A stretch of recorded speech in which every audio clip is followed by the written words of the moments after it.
बिस्मिल्लाहिर्रहमानिर्रहीम। अस्सलाम वालेकुम ख़वातीन व हज़रात, मैं मोहम्मद शहजाद अब्बास हूँ और आप देख रहे हैं मेरा फेसबुक और यूट्यूब ऑफिशियल चैनल। कल मैंने एक वीडियो की थी और उसके अंदर मैंने आपको बड़ा डिटेल्ड के अंदर बताया था कि इस वक्त पूरे रीजन के अंदर ख़ास तौर पे ख़लीज ममालिक और इंडो पैसिफिक के अंदर जंग किस चीज़ की हो रही है और कौन से ऐसे अनासर हैं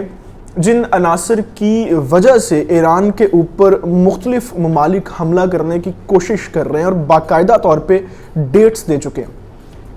इसराइल के साथ कंधे से कंधा मिला के ईरान के ऊपर हमला करने वाले ममालिक में सर फहरिस्त यूएई है।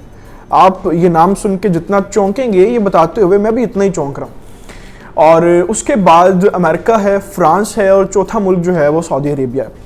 ईरान के ऊपर हमला जब करने की सारी दुनिया के ऊपर बातें हो रही हैं, जब सारी चीज़ें हो रही हैं, तो कल मैंने आपको बड़ा डिटेल के अंदर एक मैसेज दिया था और पेशन गोई की थी।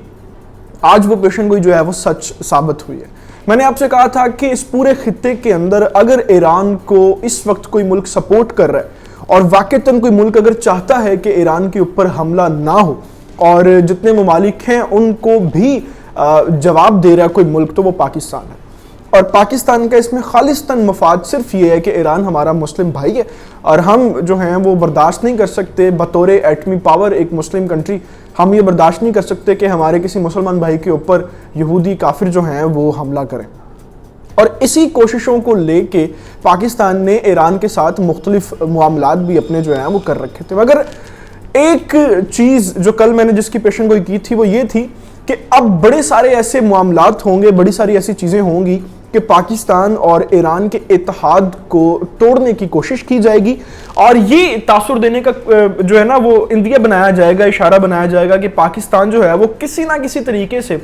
किसी ना किसी बात से बदजन हो के ईरान का साथ छोड़ दे, क्योंकि इस खित्ते के अंदर सिर्फ पाकिस्तान की ही वो दहशत है जिसकी वजह से अभी तक दुश्मन जो है वो अपनी सफ़ों में खड़े हैं और उनके अंदर जो है वो हमला करने की अभी सकत नहीं आ रही, क्योंकि वो जानते हैं कि पाकिस्तान जो है वो एटमी पावर है और अगर खुदा ना खास्ता ये जंग शुरू होती है और वो पाकिस्तान के गले पड़ती है तो फिर आखिरी सलूशन जो है वो पाक फौज के पास यही होगा। अच्छा, हुआ ये है कि पाकिस्तान का ईरान के साथ जो बॉर्डर लगता है जिसको हम FC बॉर्डर भी कहते हैं, उसके ऊपर आज जो है वो एक बहुत बुरा हमला हुआ पाकिस्तान की आर्मी और चेक पोस्ट के ऊपर। अच्छा, एक चीज़ तो इसकी तफसील में जाने से पहले कि हमला कहाँ हुआ और उसके बाद किस तरह से आर्मी चीफ ने इसके ऊपर रिएक्शन जो है वो देना शुरू किया, ये तो मैं आपको तफसील में बताता हूँ। लेकिन यहाँ एक सेकंड के लिए पॉज लेके ना मैं इस चीज़ का इतराफ़ करता हूँ, बजाते खुद मैं इनफरादी तौर पे इस चीज़ का इतराफ़ करता हूँ कि जो हमारे दुश्मन है ना, they are not idiots, they are not fools. वो इतने समझदार हैं कि इतराफ़ करना बनता है उनकी काबिलियत का। आप देखें कि इसराइली वज़ीर आज़म जो है वो जैसे ही अबू धाबी दौरे पर पहुंचे उसकी मजम्मत होनी शुरू हुई। उसकी मजम्मत में जो है वो बड़े सारे लोगों ने कहना शुरू किया कि जब इसराइल ईरान के ऊपर हमला करने का प्लान कर रहा है तो यूएई जो है वो उसको सरकारी तौर पे दौरे करवा रहा है, यानी उस एक लम्हे के अंदर, उस एक सिचुएशन के ऊपर। और जिस लम्हे दुनिया के अंदर फ्रांस जो है वो अपना जो एक उसका एजेंडा है उसको गाड़ने की कोशिश कर रहा है और वो इसराइल को सपोर्ट कर रहा है, उस लम्हे जो है वो सऊदी अरब में उसको सरकारी दौरा करवाया जा रहा है। तो जैसे ही ये मजम्मत होना शुरू हुई, अब कल इसराइली वज़ीर आज़म जो है वो यूएई में था, अबू धाबी में, आज जो है वो पाक ईरान बॉर्डर के ऊपर हमला हुआ है। इसका मैसेज सीधा सीधा क्या जाता है? इसका मैसेज सीधा सीधा ये जाता है कि वो भी जानते हैं कि सिर्फ पाकिस्तान है वो ताकत जो इस वक्त ईरान को बचा सकती है। अब ईरानी बॉर्डर के ऊपर हमला करने का मकसद क्या, इसका सीधा सीधा मतलब क्या बनता है, इसका मीनिंग क्या कि पाकिस्तान जो है वो ईरान की सरजमीन से अगर कोई अटैक होता है, कोई बात होती है, अलबत्ता कि वो ईरानी किसी हुक्काम की तरफ से या फौज की तरफ से नहीं की गई, जिसकी अभी तक क्लैरिफिकेशन भी आ चुकी है, वो दहशत गर्दों की तरफ से की गई है और वहां पर जो दाइश के ग्रोह हैं उनकी तरफ से की गई है, टीटीपी के जो ग्रोह हैं उनकी तरफ से की गई है और बाकायदा तौर पे जो भारतीय तैयार करदा वहां पे दहशतगर्द जासूस हैं उनकी तरफ से की गई। लेकिन मैं इस बात के साथ ये इतराफ़ कर रहा हूं कि जो हमारे दुश्मन हैं दे आर नॉट इडियट्स। वो प्लानिंग कर रहे हैं और इतनी मजबूत प्लानिंग कर रहे हैं कि उसके खिलाफ अगर पाकिस्तान और बिलखसूस जो खित्ते के अंदर मुस्लिम ममालिक हैं उन्होंने अपना किरदार अदा ना किया तो ना सिर्फ पाकिस्तान बल्कि पूरे रीजन के अंदर ही शायद ही कोई मुसलमान मुल्क जो है ना वो बचेगा। हुआ ये ISPR के मुताबिक कि जो पाकिस्तान ईरान का बॉर्डर है بلوچستان میں ابدوئی سیکٹر میں، اس میں سیکیورٹی چیک پوسٹ کے اوپر دہشت گردوں کی طرف سے حملہ ہوا اور فائرنگ کا تبادلہ ہوا اور بڑا زبردست طریقے سے جو ہے وہ دہشت گردوں کی کمر توڑی گئی۔ اس کے نتیجے میں جو پاکستان فوج کے ایک سپاہی تھے وہ بھی شہید ہوئے،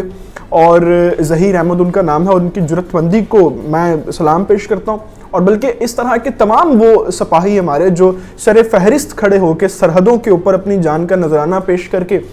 ہمیں بچاتے ہیں، تحفظ دیتے ہیں، ان سب کو سلام ہے۔ اس کے علاوہ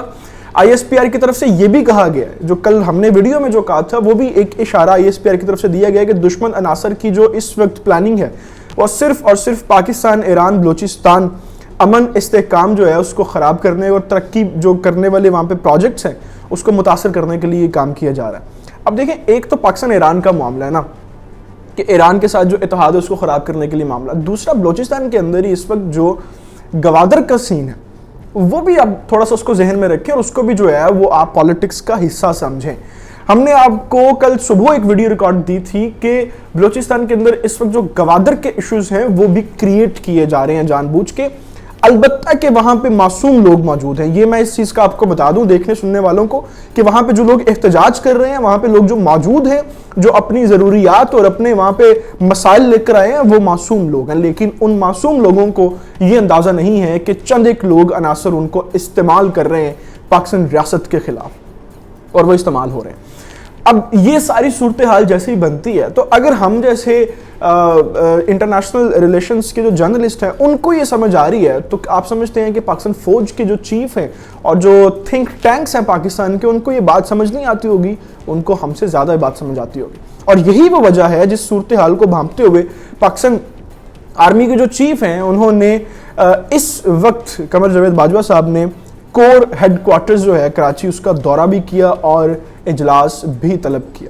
اور اس پورے اجلاس کے اندر جو ہے وہ ساری جو پورے ایک ریجن کے اندر سندھ بلوچستان کی جتنی بھی پلاننگ چل رہی ہے، جو بھی سارے وہاں پہ معاملات چل رہے ہیں، جتنی بھی ٹرانسفارمیشن چل رہی ہے چیزیں، اس کے اوپر ساری وہاں پہ گفتگو ہوئی، اور پھر بالخصوص سیکیورٹی کے حوالے سے جو معاملات ہیں وہ بھی سارے رکھے گئے۔ اور اس سارے اقدام کے اوپر، اس سارے معاملات کے اوپر ابھی تک جو سب سے مین چیز دیکھنے کو ملی ہے، سب سے بڑی بات جو اس وقت سامنے آئی ہے وہ یہ سامنے آئی ہے کہ آرمی کی طرف سے کنٹرول جو ہے وہ بڑی تیزی سے بڑھایا جا رہا ہے، اور دشمن جتنا بھی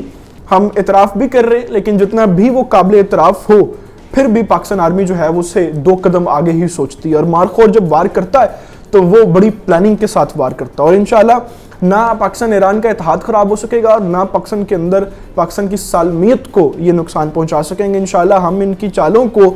اسی طریقے سے ان کے گلے میں ڈال دیں گے جس طرح سے تاریخ میں ہم کرتے ہیں۔ ان تفصیلات کے ساتھ ابھی میں آپ سے اجازت چاہوں گا۔ آپ سے گزارش ہے کہ آپ نے ابھی تک اگر ہمارے چینل کو سبسکرائب نہیں کیا تو اس کو پلیز سبسکرائب کر لیں، بیل آئیکن کو پریس کر لیں، کیونکہ یہی ایک واحد اور آسان طریقہ ہے آپ کے اور ہمارے ساتھ، اور اسی طریقے سے ہم آپ تک بر وقت ضروری خبریں رکھتے ہیں۔ اللہ تعالیٰ سے دعا ہے اللہ تعالیٰ پاکستان کو اور پاکستان کے نوجوانوں کا عام ناصر ہو۔ اپنا بہت سارا خیال رکھیے گا۔ اللہ حافظ۔